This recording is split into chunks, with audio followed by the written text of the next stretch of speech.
Muy buenas noches, espero que estén todos muy bien. Este sí que va a ser un video más corto, insisto, va a ser de máximo 40 minutos. Un querido amigo me va a pasar a buscar para conversar de la vida un ratito. Pero ya había avisado de que iba a hacer esto, así que bueno, vamos con lo que interesa. Acuérdense, desde el minuto, siendo 21 a 22, desde el minuto próximo, un minuto y medio más, vamos a comenzar con el tema, ¿ya? Hola, hola. Hola, Doc, me dicen, gracias. Sé que es un término de cariño. Aquí, oh querido tocayo, ¿cómo estás? Espero que nos veamos la próxima semana. Angelina y saluda a Tati, ¿cómo estás?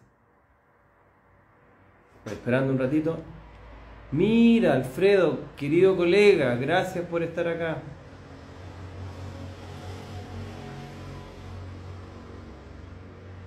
Estoy esperando acá. Hola Andrea, ¿cómo estás? ¿Yo bien? Vivo, supongo. Estoy esperando acá. Ya en un minuto más comenzamos, ¿ya? Y vamos a hablar del suicidio.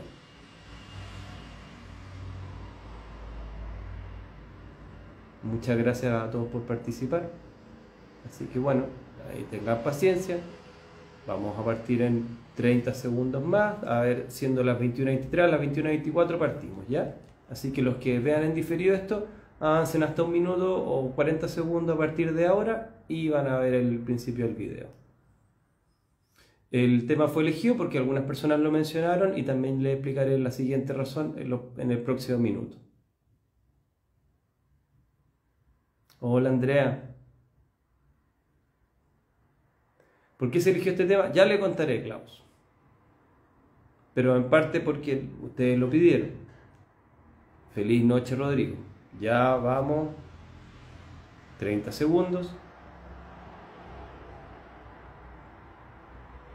Parece que estoy un poquito alérgico. Tengo los ojitos rojos, pero es por alergia. Por si acaso hacen preguntas, cosas un poco desubicadas. Y me acabo de dar cuenta. Eso. Ya, listo, comencemos, ¿ya?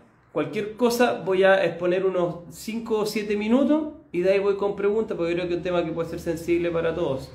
Por ejemplo, la pregunta que me dicen de los días festivos, lo voy a agregar. Ya, comencemos a grandes rasgos. ¿Por qué se eligió este tema? Porque hay personas que lo querían, estaban interesados. Avíseme si se escucha bien. Muchas gracias, Andrea. Bueno... Lo preguntaron y vamos a tratar de descomponerlo. Primero, el motivo del contexto actual. Hay un gran presentador, no vamos a hablar de trastorno limítrofe hoy día, pero si quieren lo hablamos un día, del TLP. Un gran presentador chileno, una persona que ya no es tan visible para las nuevas generaciones, pero para otras sí, dejó de existir, por lo menos en lo que reconocemos como existencia hasta ahora.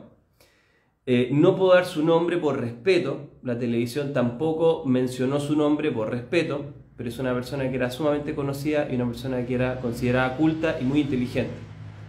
Y una persona que decidió, hasta donde entiendo, quitarse la vida por razones de limitaciones físicas, no por una razón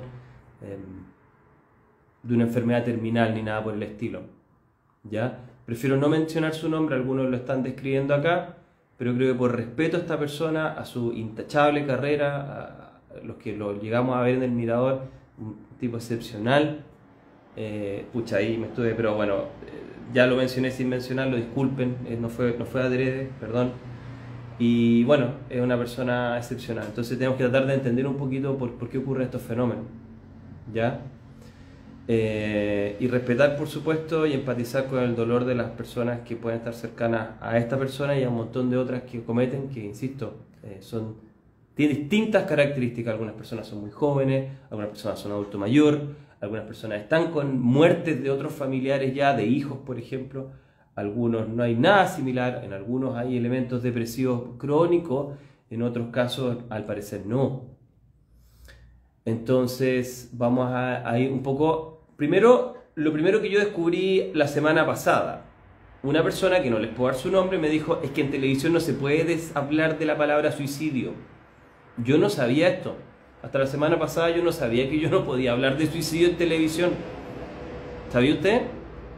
Me dijo esta persona, en los medios abiertos no se puede utilizar la palabra suicidio ni hablar de suicidio porque podría invocar que las personas lo hicieran.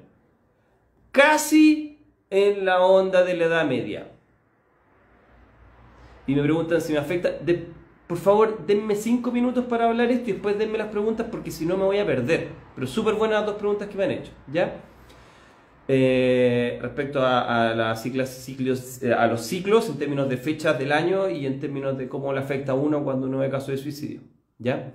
Bueno, entonces en la televisión abierta les comento de que está prohibido hablar de suicidios. Y eso me fue sorprendente, me voló la cabeza. Antiguamente hay un efecto que mencioné en un programa que se llama el efecto Werther, basado en la novela de Goethe, de las aventuras y desventuras del joven Werther, que se suicidó por amor no correspondido, y generó una epidemia de suicidios en Europa. La gente que leyó, muchos se cometió este suicidio imitativo, y se llama efecto Werther desde entonces el suicidio imitativo. No pensé que la televisión chilena tuviese como una política no hablar de los suicidios porque de alguna manera podrían entusiasmar a las personas a hacerlo. Entonces, dice, esa no fue la mejor expresión. Pero bueno, no sé a qué te refieres, pero bueno, voy a ir avanzando y después lo comentamos. Entonces, insisto, el título que yo tengo ahora de este live, si fuera en una televisión abierta como en un matinal, no podría ser descrito. Hay problemas editoriales con ello. Igual que con las vacunas, igual que con los suicidios, igual que con el nuevo orden mundial, igual que con la moneda digital. Pucha, parece que hay hartos temas que usted no puede hablar en televisión ahora. Mi pregunta es, ¿qué podemos hablar en televisión ahora que realmente le importe a usted o a mí? Pero en fin, no se puede hablar de suicidio, ¿ya? Así que lo que estoy haciendo ahora es pecaminoso y rebelde.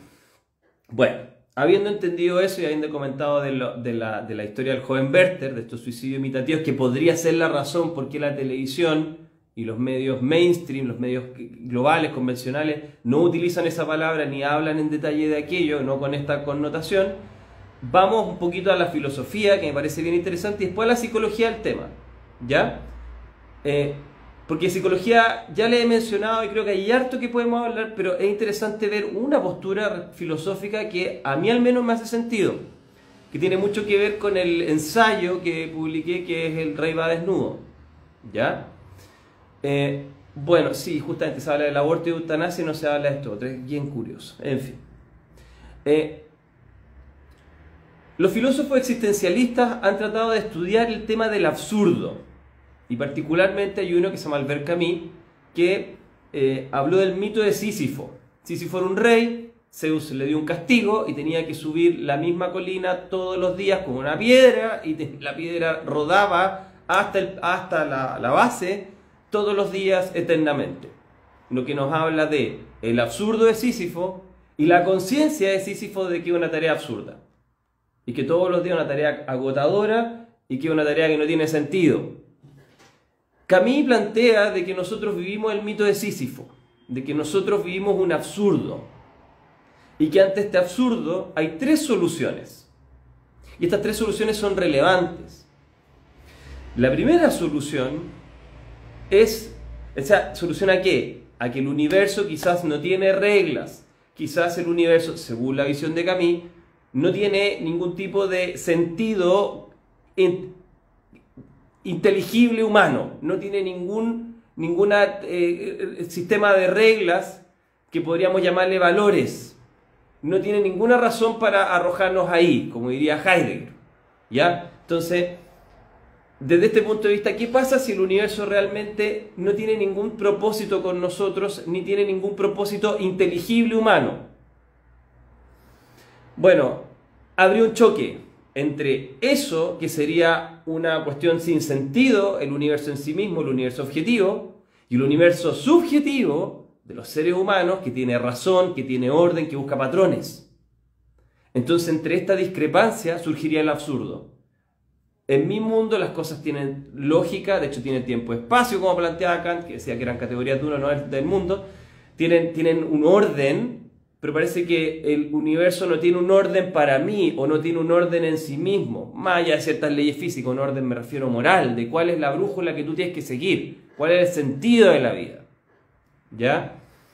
Por ende, ante este absurdo, Camus nos plantea tres soluciones. La solución de estar abrumado con la situación de que mi vida es un sinsentido en un universo sin sentido, donde la consecuencia es el suicidio físico. ¿Ya? El suicidio físico sería la respuesta ante el reconocimiento de este absurdo y sentirse abrumado por ello. La segunda solución sería el salto de fe.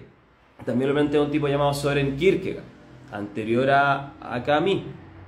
El salto de fe es decir, la razón no es la explicación de todas las cosas y yo abrazo la idea de que existen valores y un sentido de la vida relacionado con algún tipo de deidad, la que usted prefiera, si usted es católico, musulmán, judaico, budista, un poco, algunos plantean que es una filosofía, otros una religión, la que usted quiera, o cualquiera otra que usted pueda imaginar.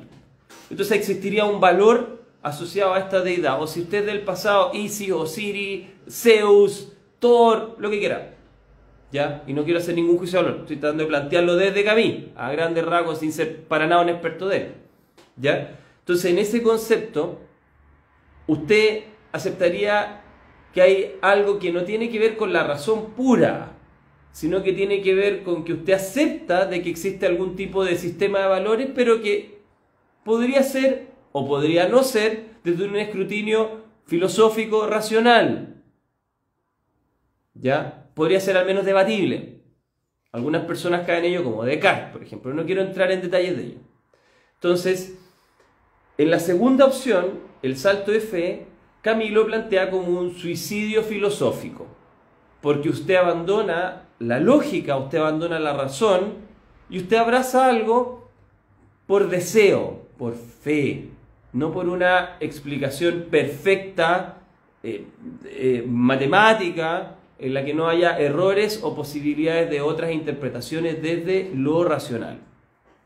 Entonces tenemos el suicidio físico, respuesta al absurdo y al sentirse abrumado, de Camus. Tenemos el suicidio filosófico, aceptar un sistema de creencias y un más allá muy lindo, donde no hayan estas discrepancias, un más allá hermoso que esté asociado probablemente con cierta deidad, y dejar de utilizar mi razón. Y la tercera opción sería la rebelión. La rebelión es asumir de que la vida, que esto es absurdo y que por ende, asumiendo y enfrentando directamente el absurdo, yo trato de, en mi acto de más profunda libertad, construir un sentido dentro de un universo sin sentido. Construir algo subjetivo dentro de un mundo objetivo e irracional o arracional, como quiera llamarle. La rebelión sería darle un sentido a algo que per se no lo tiene. Y sería el acto último de libertad, ese acto de rebelión. De tratar de darle valor a mi propia existencia, aunque quizás esta no tenga ningún valor. Y creo que la solución de Camus, bueno, él mismo plantea la importancia de los valores que acarrea esta elección. Entre comillas, los mandamientos de esta elección. Coraje, valor. Acuérdense que el valor no tiene que ver con lanzarse a peligro sin pensarlo. Es tener miedo, pero sobreponerse al miedo. Valor. Enfrentar la situación a pesar de la angustia que me genera. Originalidad. Capaz de ser tú mismo y no preocuparse de lo que el otro piensa, no por falta de respeto, sino para tratar de buscar esa autenticidad. Un poco el Rey va desnudo te habla todo el rato de eso, el ensayito este. Tratar de evitar esta autodomesticación que cometemos para tratar de sentirnos protegidos, quizás por razones evolutivas, y tratar de abrazar la originalidad. Y la tercera es la sinceridad, que tiene mucho que ver con estas dos. Ser capaz de decir, no lo correcto, porque no existiría una corrección, sino lo que se percibe. Porque lo que intenta rescatar acá Camus es la razón y la percepción, Por supuesto la percepción tiene límite, ya Kant nos dijo, y la psicología cognitiva hay un montón de gente, y la neurología nos ha dicho que tiene límite. Y mi querido amigo Norberto Salinas también nos ha dicho esto. Y se dedica a la neurometafísica, una cosa que podemos hablar algún día. Pero, nuestra razón y nuestra observación, en su amplio sentido, podrían ser nuestras herramientas. Y si estas son nuestras herramientas, y si observamos de que la vida aparentemente no tiene sentido, nos estaríamos enfrentando ante el absurdo. Y ante ese absurdo tendríamos estas posibilidades. La que plantea Camus como la única razonable, insisto, sería la de rebelarse. Y a través de un acto de libertad generar un sentido, un propósito, a pesar de que no exista inherentemente ninguno en el universo. Quizás las únicas criaturas dotadas de este interés en generar un patrón y un sentido podríamos ser nosotros. Quizás, no sé. Y también pasión, sobre todo. Un poco como los Sith en Star Wars. Bueno, Nietzsche también plantea eso. La pasión sería el objetivo principal de la existencia. Lo que a ti te apasiona, el acto creativo, vivir experiencias. La ironía también plantea él. Como no tomarse muy en serio esto en la vida, como hacía Joker, ¿sí? Why so serious? Y tenían todos estos sistemas que todos tratan de generar patrones o complots. Entonces, él plantea de que uno, a través de lo que el corazón de uno dicta, proyectar un sentido en el mundo, pero entendiendo que probablemente para otro es diferente y deberían haber múltiples, pero no esperar el más allá, porque el más allá le despoja también de intensidad al más acá. Ahí vamos corriendo un poquito a Nietzsche, pero ahí está. Entonces ahora podemos hablar un poquito de filosofía desde la psicología del suicidio, pero quería plantearle esta idea. Probablemente muchos de ustedes les llama la atención que no se hable de suicidio en general. Tal vez muchos de ustedes les llama la atención si es que ustedes piensan en suicidarse o no a veces. Yo lo dije en un programa y lo vuelvo a plantear. Si bien estoy obsesionado con el tema de la longevidad y extender la vida, y dedico mucho de mi investigación más a eso que a la psicología, algún día podría hablar de eso en algún libro, con algún médico para que le dé más respaldo a esto, pero tengo herramientas de investigación para llegar a ciertas conclusiones. Habiendo dicho eso, no quiere decir de que muchas veces diga ¿por qué sigo viviendo? ¿Por qué sigo haciendo esta misma cuestión? Quizás podría apagar este botón y quizás sería, no sé si más libre la palabra, pero terminaría este dolor de una vez. Y me sorprendió que mi colega dijo, no, yo nunca he pensado en el suicidio. A mí me parece absurdo que alguien no lo haya pensado al menos una vez en su vida. Y quizá muchos días. Y quizá cada ciertos días. Porque estamos enfrentados muchas veces ante situaciones que nos parecen dolorosas o que nuestra propia vida a veces nos parece carente de un sentido, independiente de lo que nos hayan enseñado a través de escuelas, filosofías o religiones. El tema es cómo nos rebelamos ante eso y tratamos de estar un día más aquí, pero por un propósito que venga desde adentro. Entonces, bueno, ya vamos,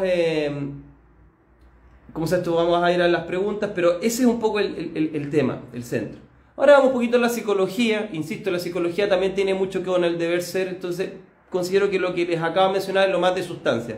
Pero cumplo también de explicarles a grandes rasgos 2 o 3 aspectos relevantes de la psicología. Primero, que Schneidman, el suicidólogo, el que investigó los suicidios, posterior a Durkheim, que también lo estudió pero como un fenómeno sociológico, plantea de que básicamente las personas cuando se suicidan lo que quieren es evitar el dolor. Sería un escape al dolor. ¿Ya?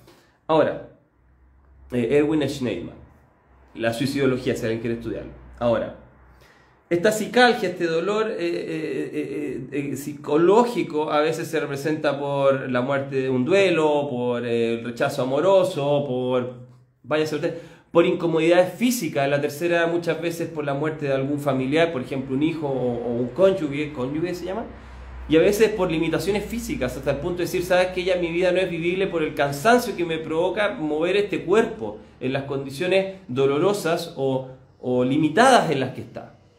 Algunas personas llegan a ese punto. Bueno, Distinto a Durkheim, que lo plantea más como una posibilidad sociológica, que la gente se suicida porque no le encuentra sentido a la sociedad en la que vive, y a sus modelos, y a sus instituciones, o como una cuestión ritual, por la humillación, bla, bla. ¿Ya?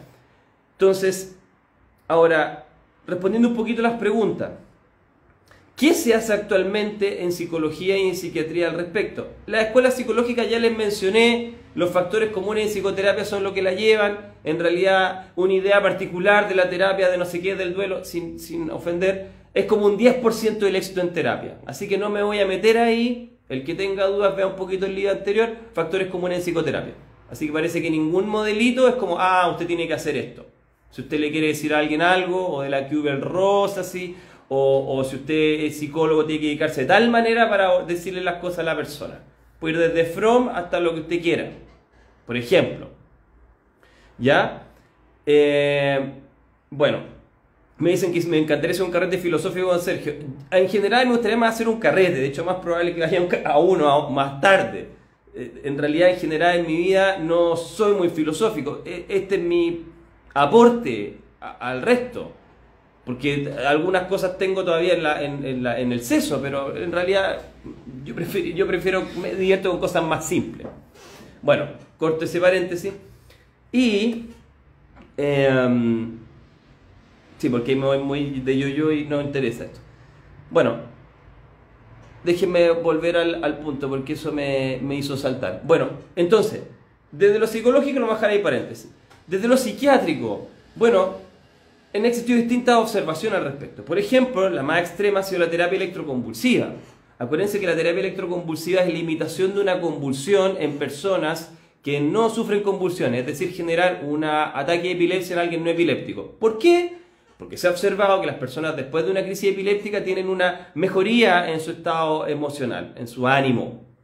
Entonces esa observación, hace 100 años atrás y más, dio la idea de que podríamos provocar convulsión en alguien con alcanfor, y después se le ocurrió con electricidad, y bueno, y la gente que a veces está en crisis con un intento de suicidio grave, por ejemplo, o en depresiones muy severas, se someten a ese tipo de tratamiento y tienen un mejor pronóstico, cuando ya los antidepresivos y los estabilizadores del ánimo no funcionan. Ahora, en otros casos, se está utilizando tratamientos tales como la ketamina, en dosis de shock, para poder disminuir esta intensidad del pensamiento, esta angustia de existir, como en el fondo como un atontador. Y anda muy bien, probablemente tiene menos efectos adversos, por supuesto que tiene su lugar todavía el TEC, pero la terapia electroconvulsiva, pero con menos efectos adversos que tal, de manera endovenosa o nasal. Después existen los antidepresivos y los estabilizadores del ánimo, pero la ketamina anda, y lo curioso es por qué tantas personas consumen TUSI ahora. La ketamina es un anestésico utilizado normalmente en veterinaria, pero también tiene potencial antidepresivo. ¿Por qué están sobreconsumiendo los jóvenes una sustancia con tanto potencial antidepresivo? Eso me he dado vuelta, pero también no me lo puedo hablar en televisión tampoco, porque no se puede hablar nada en televisión. ¿Ya? Me hablan del ácido psilocibo, sí, también se han sido estudiados los psilocibos, el ácido lisérgico, pero como en shock, en terapia como para cortar la crisis y después generar una terapia más convencional. Entonces, bueno, voy a ir viendo después las preguntas porque si no me voy a distraer.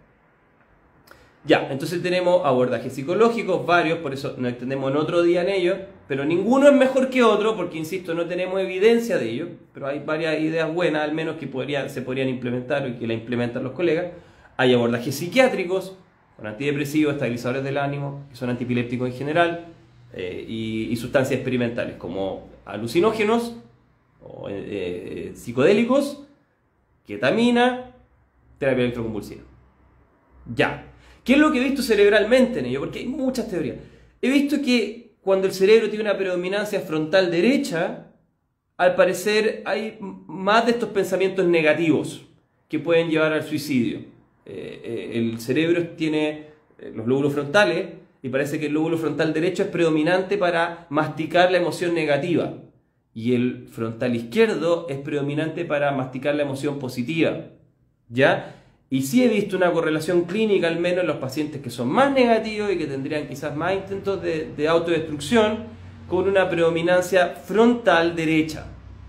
Lo que hace sentido la terapia electroconvulsiva y otros abordajes que podrían disminuir esta disparidad entre el masticar las emociones o asimilar las cosas desde el prisma negativo y desde el prisma positivo. ¿Ya?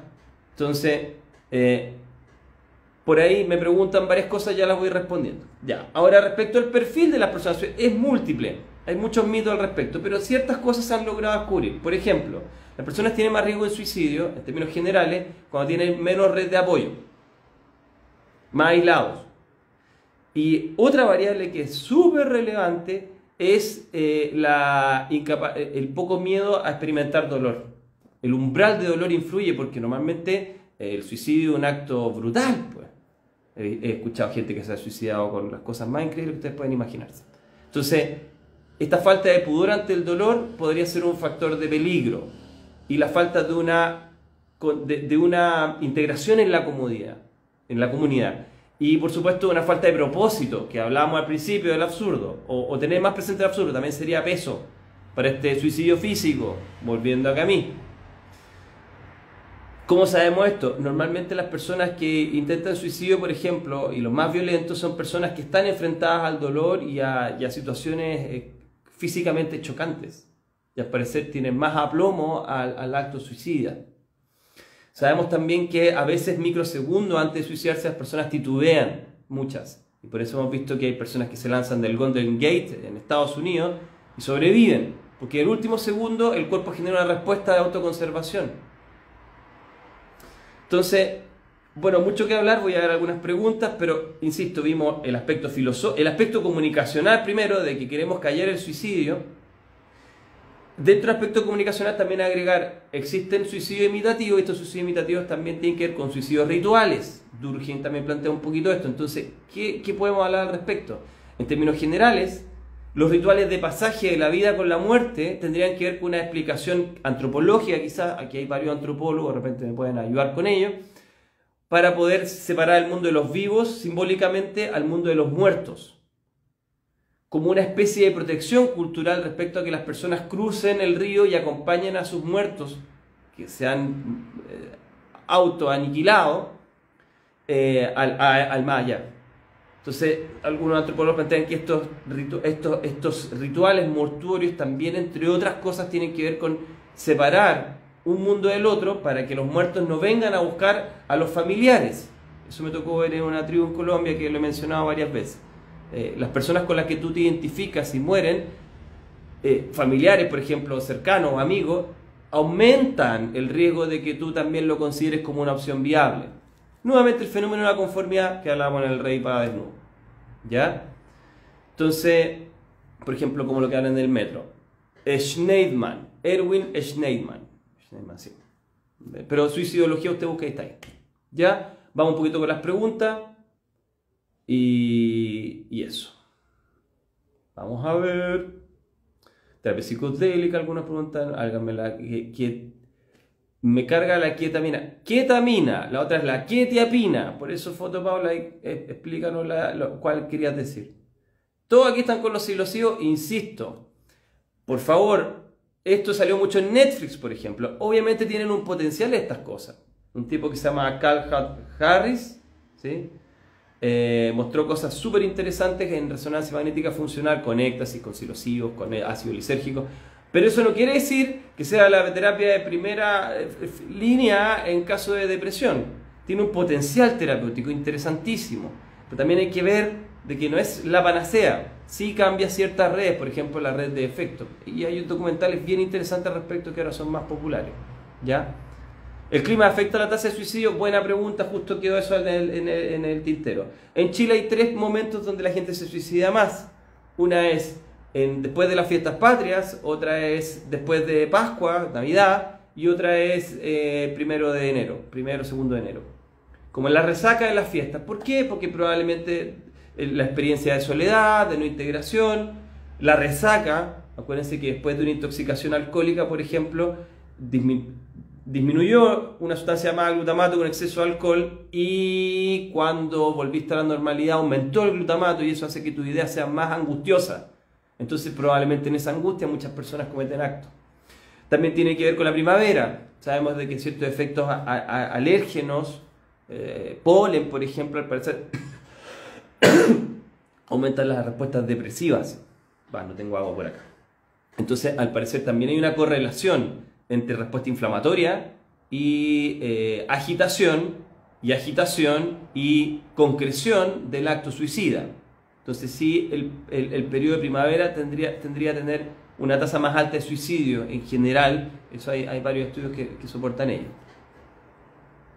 ¿Hay cierto que hay algo hereditario? Por supuesto, porque sabemos de que hay trazas cerebrales que son hereditarias. Muchas veces yo hago fe de haberlas visto, que hay una biología, probablemente, por ejemplo, una predominancia frontal derecha que corre en familias. Aquí voy, ya hablé del tema del ídolo, el efecto Werther, que me preguntaba Ginger. Si no se habla del suicidio, ¿será porque el capital no le es rentable? Ningún conocimiento de neutral según Foucault. Interesante tu apreciación de Kim Kako. Hay casos que se han identificado a quienes tienen conductas suicidas, ni las terapias ni medicamentos han impedido que lleguen a concretar el suicidio, por supuesto. Entonces, no es fácil de solucionar. Estadísticamente, ¿cuál es la terapia más efectiva para tratar el alcoholismo? Mira, existen varios tratamientos. De los más conocidos, por ejemplo, a nivel farmacológico, está el disulfiram, el pellet, que te genera incapacidad de procesar el alcohol en acetona y por ende tienes muchos síntomas adversos. Esa es la más conocida. Se ha probado la camprosato, se ha probado la naltrexona, se ha probado el modelo de 12 pasos, que es un modelo más religioso, pero que también ha tenido impacto, así que tengo que decir que estadísticamente también anda bien. Cognitivo-conductual, un montón de terapia. Pero a nivel farmacológico están por ahí el disulfiram y el camprosato ha sido como más utilizado. Ahora, normalmente el alcoholismo, igual que otras adicciones, está en segundo lugar en la pirámide. Normalmente debajo hay un trastorno de ánimo no abordado. Hay que diagnosticar y tratar psicológica y psiquiátricamente el trastorno de ánimo y luego abordar el trastorno o al mismo tiempo tratar la adicción. La adicción no es una entidad separada, clínicamente casi nunca ocurre así. Cuando el cuerpo te abandona, psicópata en el poder, y la vida ya no es visible, la muerte ha sido decidida orgánicamente y la persona solo ejecutaría un shutdown. Ya estoy a punto de concepto de ir cerrando porque ya tengo cosas que hacer. Quetiapina, me dice Fotopaula. Sí, la quetiapina es un neuroléptico que tiene efecto de sedación en dosis baja y efecto de estabilización en dosis alta. Mi hija tomaba remedios para intentar suicidarse. Bueno, el día de hoy la mayoría de los psicofármacos tienen bajo riesgo de suicidabilidad, por eso se sacaron los inhibidores de monoaminoxidasa y los tricíclicos de la práctica psiquiátrica habitual, porque a eso sí te los podías tomar y morirte luego, fácil. Ahora los remedios que hay, más difícil suicidarse con ellos. ¿Por qué la poscarreta con alcohol la gente tiende a suicidarse? La resaca aumenta el glutamato. Entonces el alcohol inhibe esta sustancia excitatoria del sistema nervioso y después de 4 o 5 horas cuando se va el alcohol viene el rebote.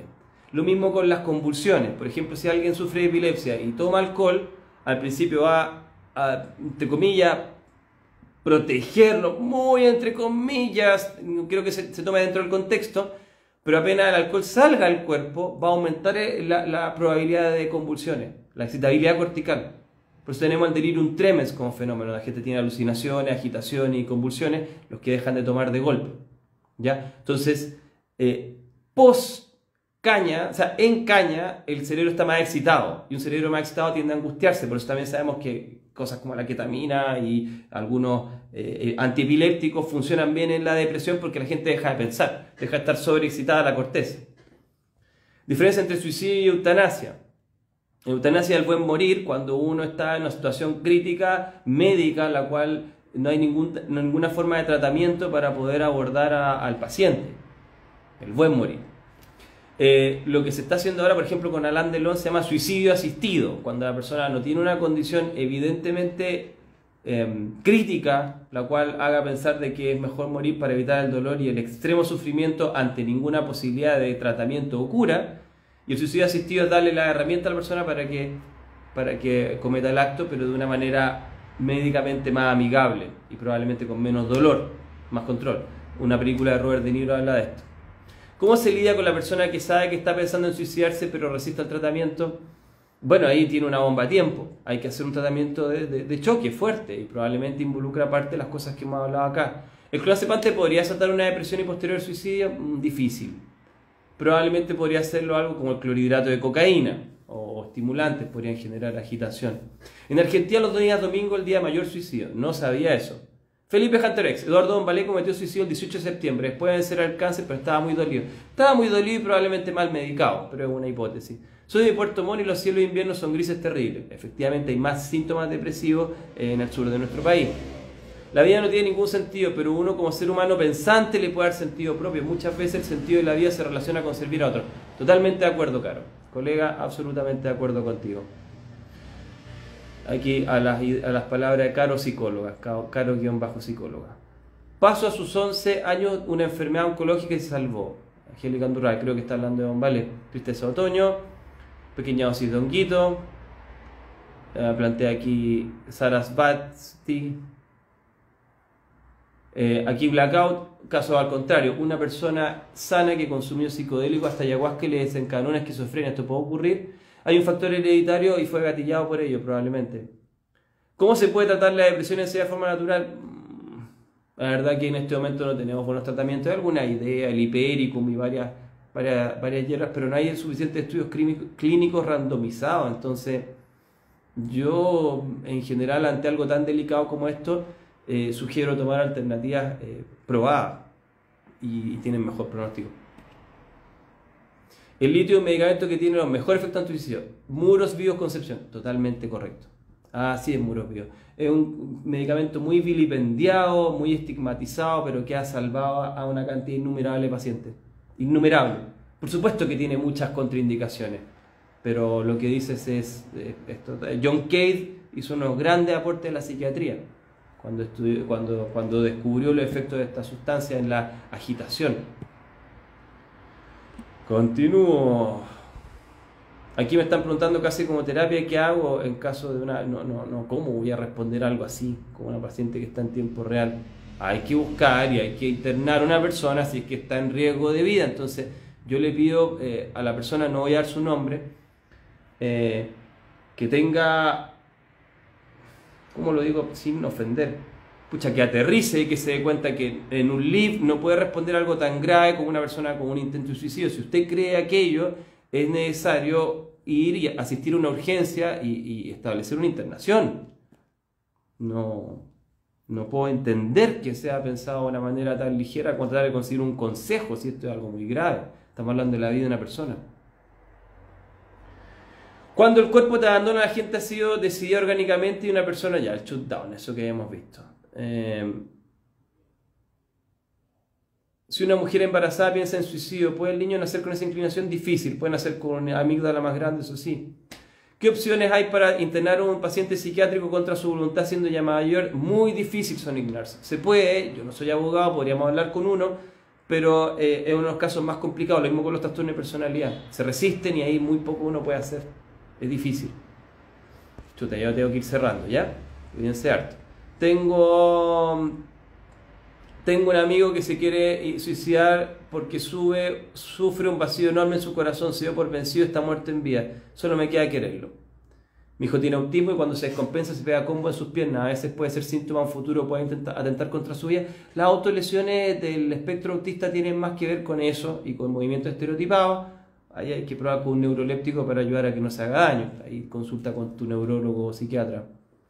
Tuve una compañera de TLP, el TLP tiene harta corriente limítrofe, tiene harto riesgo de suicidio. Bupropión lo máximo le va a hacer muy bien, bupropión anda interesante, pero también en algunos casos exacerba las crisis suicidas. Los antidepresivos y las anfetaminas aumentan el riesgo de suicidabilidad porque agitan al paciente. Entonces si tiene una idea suicida o contra su vida, ahora tiene la energía para ejecutarla. Por ende hay que tener ojo ahí. ¿A qué especialista llevar a un niño de 7 años que se regula emocionalmente en el colegio y en la casa? Psiquiatra, neuropsiquiatra, neurólogo. Yo perdí a mi hija del año pasado por suicidio. Qué pena, Beto. Lamento tu pérdida. Aquí Angélica me habla de, insisto, cómo opinar de alguien que uno no conoce. Por supuesto que la quetiapina tiene efecto hipnótico y sedativo, y efectos estimulantes. Entonces, bueno, ya acabo de decir algo que creo que debería considerarlo, pero me imagino que los psiquiatras a cargo y los neurólogos y el equipo de salud mental tienen mucha más clara la película que yo desde un live sin conocer a tu hija. Luna llena y eclipse. Lo que más está afectando actualmente es lo que llamamos, ¿cómo se llama esto? El efecto de resonancia de Schumann y cosas que hablaba el planeta que están agitando. Efectivamente, también con la luna llena, los pacientes, particularmente con demencia, se agitan. Pero en estos casos creo que hay un fenómeno geomagnético más relevante que está haciendo que las personas estén constantemente irritadas y enojadas. Sergio, ¿puede un examen médico? Por supuesto. Electroencefalograma cuantitativo. Un examen de rutina, bueno, yo lo he hecho por décadas ya, literalmente. Nada del otro mundo, es súper fácil. Eso quiere decir que sea la panacea, pero sí, no es problema, puedes ver tus potenciales eléctricos y hay gente, me imagino, no soy el único, hay muchos psicólogos y neurólogos y psiquiatras que hacen este tipo de exámenes. ¿Ya? ¿Por qué será tanto el ojito? No sé, porque quizás trato de concentrarme. ¿Qué diferencia tiene el TLP con la bipolaridad? Podemos hablar un día al respecto, pero muchas veces tienen comorbilidad, van juntas a veces. ¿No? Las veas como entidades están separadas, ¿no? En psiquiatría y en psicología no existe algo como este es un diagnóstico y está definitivo acá y no tiene nada que ver con los otros. Comparten síntomas, pero sí podemos hablar un día de eso. Ya disfruto mi carrete, sí. Nadie sabe los de los autos mayores hasta que lo encuentran fallecido, es cierto, eso es terrible. A ver. El médico me recetó paroxetina y me ha hecho súper bien. Claro, los fármacos ayudan muchísimo. Hay un aporte, entonces por favor, yo les pido para ir cerrando que cortar con esta cuestión como esta desdén constante de la psiquiatría y la psicofarmacología como una cuestión que quiere idiotizar a la población. Por supuesto que hay muchos medicamentos que tienen ese efecto y muchas veces con razón, pero no existe tal cosa como una diferencia entre el psicólogo o psicóloga y psiquiatra, como que son dos entidades separadas y que hay una vía a través de despertar la conciencia y otra vía a través del dopamiento. Eso ha hecho muy mal, porque muchas personas que podrían haberse salvado ya no están por esa absurda dicotomía. Son niveles distintos de trabajo. Si el cerebro está sobreexcitado, tú vas a pensar mucho. El hardware tiene mucho voltaje y tienes que hacer algo al respecto. O lo que le hablé de esta anatomía, la lateralidad excesiva. Por otro lado, si tus ideas y creencias están afectando la manera en que tú accedes a la realidad, tienes que abordar esas ideas para poder ayudarte.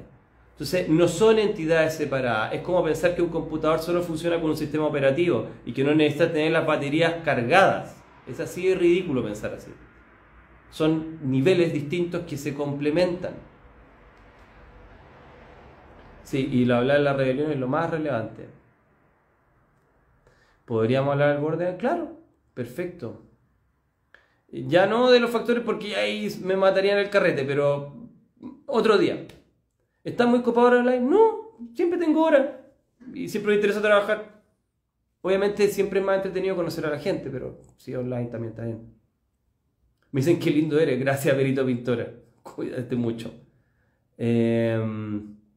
Me han hablado harto del TLP, parece que por ahí va el tema. Eso pues, cuídense harto, pero rebelión. Las religiones tienen muy vilipendiada la rebelión. ¿Por qué será? ¿Por qué las religiones dicen que tenemos que tener un pensamiento uniforme? Justo lo que vimos en el ensayito. No lo quiero ahí como promocionar, pero lo estoy haciendo igual, digamos. Todos conformes, no piense, acceda sin pensar a aquella idea. Todo tiene sentido, nada misterioso que mirar aquí, todo está normal. Es raro eso, es profundamente raro. La filosofía le ha dado hoy un punto relevante. ¿Por qué están constantemente tan enfocados algunos sistemas de pensamiento en impedir que las personas reflexionen ante temas tan relevantes como ver si la vida tiene sentido o no? ¿Por qué callar tanto eso? ¿Por qué tanta necesidad de no preguntarse al respecto? ¿Por qué necesidad de tener que establecer valores afuera sin explicar a grandes rasgos por qué esos valores son apropiados. Es malo meter los dedos al enchufe porque te va a electrocutar, no es malo per se, es malo porque te va a electrocutar. Entender que los actos tienen consecuencias. Ayudar a las personas a través de su libre albedrío a tener una comprensión un poco más razonada, aunque suene redundante, de por qué tender a hacer ciertas cosas y no otras. Pero no estas exigencias, como que es bueno y es bueno ser bueno y bla bla bla, y en otro lado vas a ser feliz y no acá. Siempre me ha parecido sospechoso. Usted, por supuesto, tiene todo el derecho de discrepar conmigo y lo respeto profundamente. Pero al menos a mí me parece que la idea de la rebelión es más, a mí me hace más sentido a mí como ser humano. Y quizás abordar de que tal vez esto es absurdo, que yo le voy a dar sentido desde mi pasión, desde los valores que yo construya, desde el entendimiento de la causa y efecto que se relacione con mi razón y mi observación. No con cosas que tengo que aceptar porque el resto me va a dejar de querer si no soy así. Porque no me parece apropiado de que yo tenga que aceptar ciertos valores porque el resto me va a dejar de querer o me va a considerar monstruoso si es que yo dejo de ser de tal manera. ¿Entiendes? Eso es básicamente, muchas veces nos enseñan eso. Tú tienes que ser bueno porque tu mamá se va a decepcionar de ti, si no. Tú tienes que ser bueno porque la religión, la comunidad se va a decepcionar de ti. ¿Por qué no mejor analizas la situación y ves qué es lo que a ti te parece desde tu coraje, de tu sinceridad, desde tu autenticidad, lo que te parece que a ti le da valor a esta vida a pesar de que intrínsecamente no lo tenga? ¿Y por qué razones y de qué manera crees que contribuye al todo a pesar de que no existe un plan, o si es que existe, mejor aún? Pero desde tu propio razonamiento, no desde el miedo a dejar de ser querido. Porque en el fondo muchas veces en esta idea de bien y mal es como lo que define una moral, es decir, un conjunto de personas en una cultura específica, y si yo no lo hago dejo de ser querido y tengo tanto miedo a dejar de ser querido, pero que prefiero vender mi autenticidad, mi propio razonamiento, mi propia observación, con tal de conformar. Eso me parece profundamente peligroso. No sé, denle la vuelta. Cuídense mucho. Eso es. Buen fin de semana, buen sábado, pásenlo bien.